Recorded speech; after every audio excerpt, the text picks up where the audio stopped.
তো একজন ভদ্রলোককে আমি জিজ্ঞাসা করলাম যে ইয়া বড় দাড়ি, সে যে কি রোজার মধ্যে পান খায়। আমি তাকে বললাম কি ব্যাপার, আপনি পান খাচ্ছেন? তো হুজুর যে কাজ করি এই কাজ করে আমি আর রোজা রাখতে পারি না। আমি বললাম আপনাকে ওই কাজ করতে কইছে কে? যে কাজের মধ্যে আল্লাহ পাকের হুকুম পালন করা যায় না, যে কাজের মধ্যে আল্লাহ পাকের হুকুম পালন করা যায় না, ওই কাজটা করা আপনার জন্য জায়েজ নাই। যেই চাকরি করলে আল্লাহ পাকের হুকুম পালন করা যায় না, ওই চাকরিটা করা আপনার জন্য জায়েজ নাই। উঠে দেওয়া জায়েজ নাই আপনার জন্য। কে বলছে আপনাকে এই ব্যবসা করার জন্য? কে বলছে আপনাকে এই চাকরি করার জন্য যেখানে আল্লাহ পাকের হুকুম পালন করা যায় না, যেখানে আল্লাহ পাকের নাফরমানি, মৃত্যু অনিবার্য, মৃত্যু আসবেই, আল্লাহ পাকের সাথে সাক্ষাৎ হবেই, কোনো সন্দেহ নাই। কবর আযাব ঠিক আছে, তাহলে ওয়াজ নসিহত শুনতেছো, মানো না কেন? মানলে আবু বকর হয়ে যাবা, আর না মানলে আবু জাহেল। নবীরে তো আবু বকরে দেখছে, নবীতে তো আবু জাহেলও দেখছে, দেখে নাই? আবু বকরের মর্যাদা কোথায় আর আবু জাহেলের মর্যাদা কোথায়? কোন দলে তুমি যাইবা? কাজের ব্যস্ততা দেখায় তুমি রোজা রাখতে পারো না, কাজের ব্যস্ততার কারণে রোজা রাখতে পারো না, চাকরির কারণে, ব্যবসার কারণে তুমি নামাজ পড়তে পারো না। এই চাকরি, এই ব্যবসা তোমাকে কে করতে বলছে? রিজিকের ভয় দেখ তুমি মনে করছো না খায় আল্লাহ রাব্বুল আলামিন তো তোমাকে না, পৃথিবী সৃষ্টি করার 50,000 বছর আগে তোমার রিজিকের ফয়সালা করছে। কিসের টেনশন করো?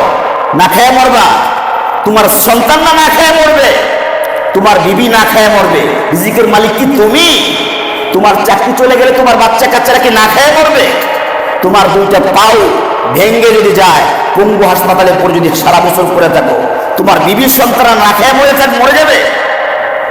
তাহলে তুমি কিসের জন্য, তোমার কিসের জন্য তুমি আল্লাহ পাকের নাফরমানি করতেছো? আর বলো চাকরির জন্য হুজুর নামাজ পড়তে পারি না, এই কাজের জন্য রোজা রাখতে পারি। হুজুর যে কাজ করি রোজা রাখা যায় না, জায়েজ নাই। এই কাজ করা তোমার জন্য জায়েজ নাই, এই চাকরি করা তোমার জন্য জায়েজ নাই, হারাম। এখন আল্লাহ পাকের নামাজ রোজা না রেখে হারাম কাজ করতেছো, আর একটা চাকরি করেও হারাম কাজ করতেছো।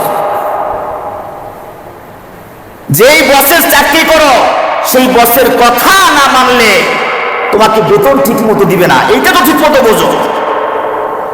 ফজরের নামাজ পড়ো না, কিন্তু অফিস দেওয়ার জন্য তুমি 4টে বাজে ওঠো। কেন? অফিসে লেট হয়ে গেলে, দেরি হয়ে গেলে বেতন ঠিক মতো দিবে না। এই যেখানে তো ভালো ভাই বুঝলা, আর তুমি নামাজ কালাম না পড়লে, আল্লাহর হুকুম না পালন না করতে পারলে জাহান্নামে যাবে। এটা বোঝো নাই? এটা কেন বোঝো নাই? বুঝে আসছে না ভাই?